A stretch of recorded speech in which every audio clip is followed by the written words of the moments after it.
आणि अल्पसंख्याकांच्या हक्कासाठी प्रश्न मांडणारं पहिलं व्यासपीठ कोकण डायरी।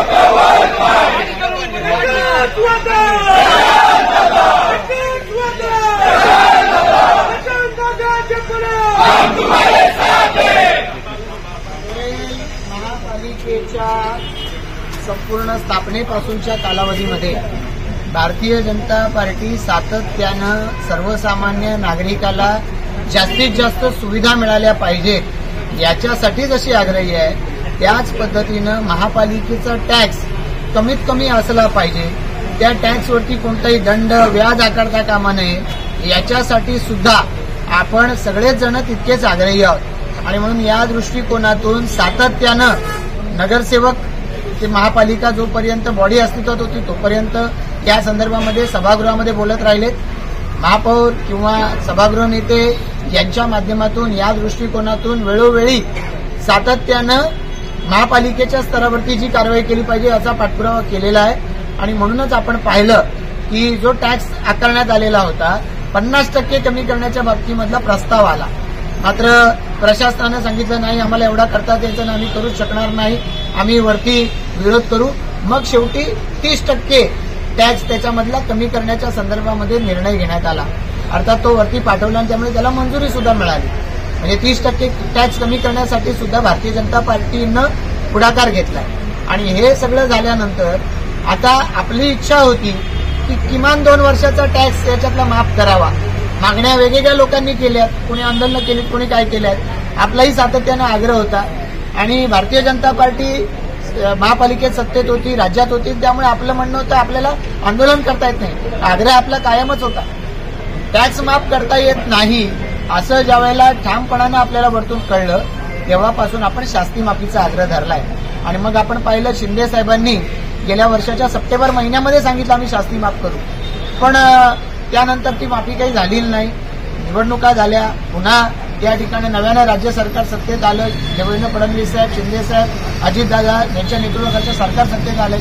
मग मी परत एकदा मागणी केली तर आता का करत नाही? मग त्यांनी सांगितलं सुप्रीम कोर्टामध्ये काही फेडरेशन गेलेलं होतं आणि त्यांनी सांगितलं 21च्या आधीच्या टॅक्सच्या बाबतीमध्ये तुम्ही हात लावायचा नाही, 21च्या नंतरचं बोला आणि म्हणून देता येत नाही। मग आम्ही त्याच्यामध्ये सांगितलं की माफी द्यायला कशा पद्धतीची अडचण आहे, अधिक लावायला अडचण असू शकते। मग त्याच्यावरती पुन्हा प्रशासनानं लिगल ओपिनियन मागवलं आणि लिगल ओपिनियन मागितल्यावर सांगितलं की ठीक आहे शास्ती माफीला याचं काही अडथळा नाही। आणि मग हे झाल्यानंतर देखील अजूनपर्यंत तो निर्णय प्रलंबित आहे। कोणीतरी पुन्हा सचिवांना जाऊन भेटलंय आणि मग नाही आपला टेक्निकल हा मुद्दा तो मुद्दा, हे टेक्निकल मुद्दे सुप्रीम कोर्टात गेली 3-4 वर्ष सुरू आहेत, त्याच्यावर कुठलाही निर्णय अजूनपर्यंत झाला नाही। मग तेवढा काळ आमची शास्ती माफी का अडकवता? ही आपल्या सगळ्यांची मागणी होती आणि या आपल्या सगळ्यांची मागणी ही सातत्यानं आपण लावून धरत होतो।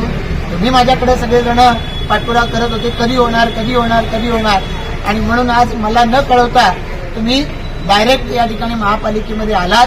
पण मी तुमचं सगळ्यांचा आभार व्यक्त करतो। तर शेवटी लोकांचे प्रश्न सोडवणं हीच आपली प्राथमिकता असली पाहिजे आणि म्हणून याच्या अनुषंगानं आज आयुक्तांच्याकडे ही मागणी तुम्ही सगळ्यांनी म्हणून लावून धरली। परेश ठाकूर आले, महापौर आल्या, सगळी मंडळी, आपले सगळे पदाधिकारी प्रमुख सगळे जवळपास या सर्व महापालिकेच्या हद्दीतले आलेत, सगळे मंडळांचे अध्यक्ष आलेले आहेत। या सगळ्यामुळं निश्चितपणानं आपण रेटा दिलेला आहे की आज निर्णय घ्या आणि मग आयुक्तांनी सांगितलं आज निर्णय घेतो, बघूया आपण आज निर्णय घेतला पाहिजे। पुन्हा काहीतरी हे आहे ते आहे अशा पद्धतीनं टेक्निकल गोष्टी त्या आडव्या नाही आल्या पाहिजे। जर त्यांनी आज संध्याकाळी 5 वाजायच्या आधी ही जर घोषणा केली नाही तर आपल्याला सगळ्यांना परत येणार आहे सगळे वाढ विस्तारा घेऊन आपल्याला 5 वाजता या ठिकाणी परत यायचंय. या दृष्टिकोनातून आपण सगळ्यांनी सज्ज राहावं. सर्व पदाधिकारी कार्यकर्ते आलेत. कार्यकर्ते म्हणून पदाधिकारी म्हणून हे जनतेचे विषय लावून धरणं आपलं कर्तव्यच आहे. कारण लोकांची अपेक्षा फक्त तुम्ही प्रश्न मांडण्याची नाही, सोडवण्याची देखील आहे. त्यामुळे ते सोडवण्याच्यासाठी जे जे करावं लागेल ती करण्याची तयारी आहे. आयुक्तांना आमचा आग्रह आहे. आयुक्तांना आता येऊन 1 वर्ष झालेलं आहे. आता 1 वर्ष होऊन आयुक्त या बाबतीमधला निर्णय जर घेणार नसले तर शासनानं हे सांगितलंय म्हणून ते सांगितलंय म्हणून आता अमुक सांगितलंय का आणि जुलैच्या पहिल्या आठवड्यात झाला. आता जुलै संपला आता अर्धा. आणि म्हणून जर अजूनपर्यंत आयुक्त निर्णय देणार नसतील तर आयुक्तांच्या विरोधामध्ये आम्हाला त्यांची चलेजावची मोहीम सुद्धा आम्हाला या ठिकाणी घ्यावी लागेल. ही शौर्यगाथा जगभरात नव्हती असं नाही, जगभरानं मान्य केलेली होती. पण आज रितसर त्याच्यावर ते शिक्कामोर्तब जगातल्या युनेस्कोनं केलं, जगातल्या 20 देशाने केलं. हे आपला खरा अभिमान या ठिकाणचा आहे की जो आनंद आज शिवप्रेमी आणि सगळेच भारतीय आज सगळीकडे करतायत त्याचाच एक भाग आम्ही पनवेलमध्ये आज आनंदोत्सव आणि विजयोत्सव साजरा करतोय.